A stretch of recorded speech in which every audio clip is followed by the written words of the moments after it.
And joining me on Outback Mornings is Matthew Dickerson. Matthew is a technologist, futurist, speaker, author and poet, and probably many of you have heard him. How are you, Matthew? Yeah, good, thanks, Wayne. Good to chat about technology. Oh, that's good. Well, I know so little about it that you can answer all my questions, and in fact, you do so much research. I'm very thrilled that I can get the answers because I desperately need it, that's for sure, and I guess most people do. Well, it's interesting you say that you know so little about it. Some people don't think they're real technology buffs, but they're using it every day. And so even though people think they're not technology experts, because the world we live in means we're all using it, we're all interacting with technology, we have to know a little bit about it. And most people probably know a lot more about it than you think. And you're sitting in a studio and you've got technology surrounding you, Wayne. So you probably do use it a little bit more than you think. Yeah, well, that is true. Matthew, when did you get started? When did the journey begin for you, re technology? Well, it's interesting, Wayne. Back at school, when I was about in year 7, year 8, we got our first computers at school. So I know it sounds ridiculous now with so many computers at school and most kids having a computer per person. Then back in those days, there were 0 computers in the school. And we got 2 Apple II computers. So that was a big thing for us. The school was pretty excited. And I just sat down and started playing with it. And before I knew it, I'd actually written a program to store the entire student database. So all the student database that was stored for the school at that time was written by me, and I actually ended up doing data entry. So I think the teachers are pretty happy they could offload the work of all that data entry to me. So I started playing with it way back in about year 7 or 8 to probably 12 or 13 years of age. And obviously that seems old by today's terms, but it was very new back in those days. And so I got the bug then, loved technology and went through from there. Started my first technology business way back in 1989, so 31 years ago. And I've started about 6 technology businesses over those subsequent 31 years. And what drove you to, starting the businesses? Did you see a need or were you just interested? I had no idea, Wayne. I had absolutely no idea.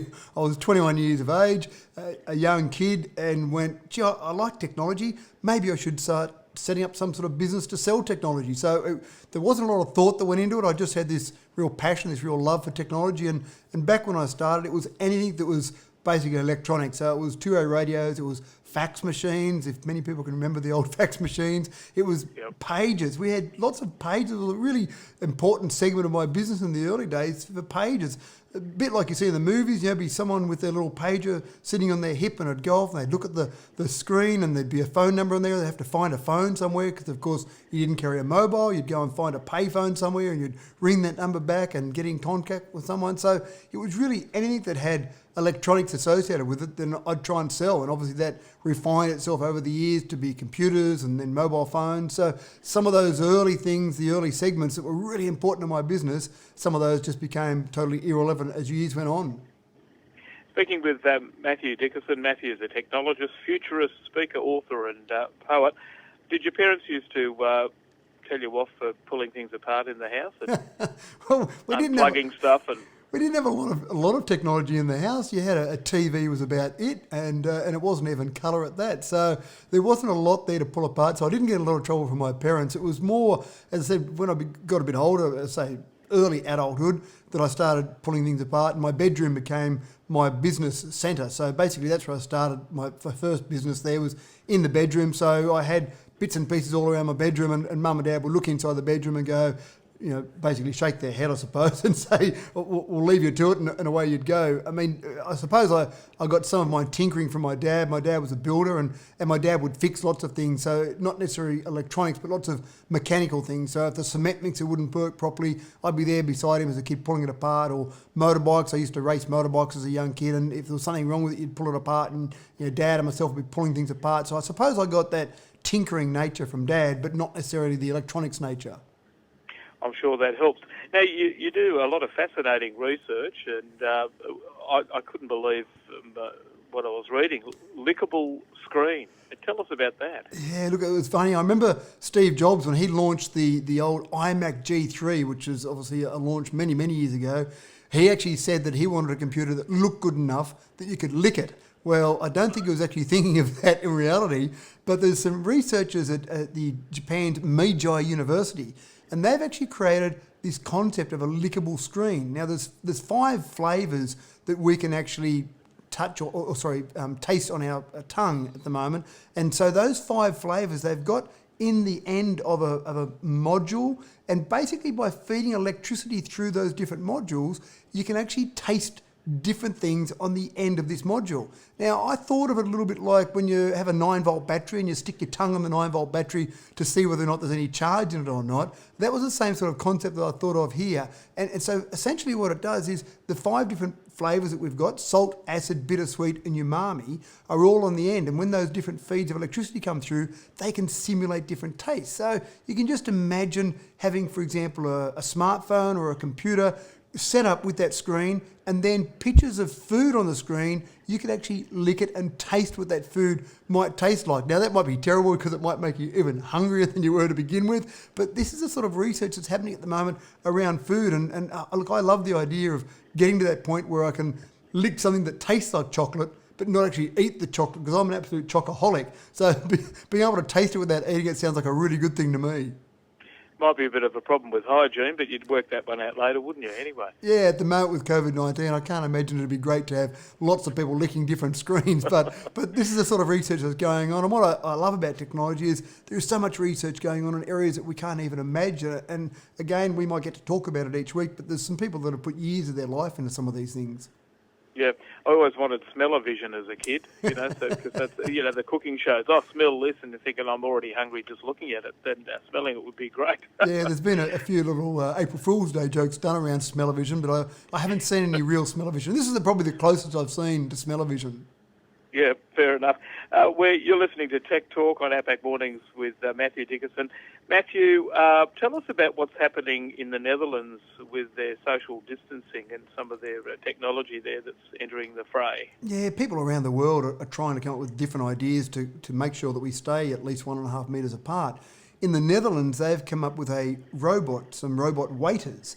And they're a bit creepy. Some people have commented on it. And you walk into this particular restaurant and there's a couple of waiters there. They welcome you. They take you to your table. They do a few of the basic things that a waiter would do. Not everything. They're not covering everything. But the idea is just to make sure that you're keeping away from humans as much as possible. And again, this is the sort of thing that we're all doing, trying to work out how we exist in this new world. I don't know what the new normal will look like, but robot waiters may well be a part of this new world. The place is called the Royal Palace in particular over in the Netherlands, and they're basically giving the waiters there an extra hand. So they still need people because they can't get the baby seat out, for example, when you come in with a baby into the restaurant. They can't do everything, but they can do some of the basics. They can pack up the dishes, they can take you to your table, just something that gives you that little bit extra or a little bit less human interaction. So I think we've seen some of this in China in the past, but I don't think it's occurred a lot of places out of China. I'm not sure they're going to replace human waiters because they're not great at their job, but it's just another way of getting people to keep that little bit apart. At least you don't have to tip them. Boy, in the United States, your tipping sends you broke, Nelly. That's right. And I hope you're right. I would feel very uncomfortable having to tip a robot waiter, but who knows, maybe they've got a little cash can sitting there at the front as well.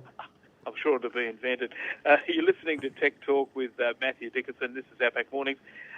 Matthew, the AirPods and listening to music for health. Tell us about that, please. We've got some incredible health devices across our body, and I can remember many years ago I wanted to buy a watch that didn't have a chest band to take my heart rate, and I remember talking to the salesperson, and they told me with great confidence that would never happen. You would never have a heart rate meter on your watch without needing a chest band. And of course, that's crazy now because there's so many watches available that take your heart rate on your wrist without having any other devices. We've got different things happening. You've got blood pressure being measured by your watches now. The latest AirPods they're talking about, and probably not this year, but maybe next year, not only will be able to track all the normal things we're seeing now, but they may actually get to the level where they're taking your blood oxygen levels. And if you remember, if ever you've seen someone in hospital, they clip the little device over the end of your finger, and that's measuring your blood oxygen level by sending light through your finger.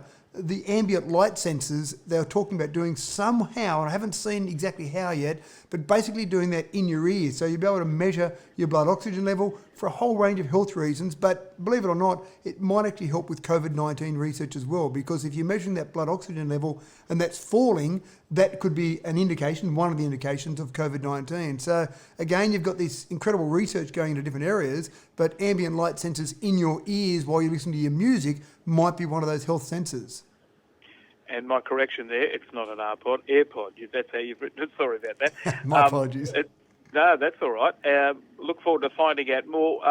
Can't wait for the next edition of Tech Talk, Matthew. That'll be great. We might do it every week, Wayne. What do you think?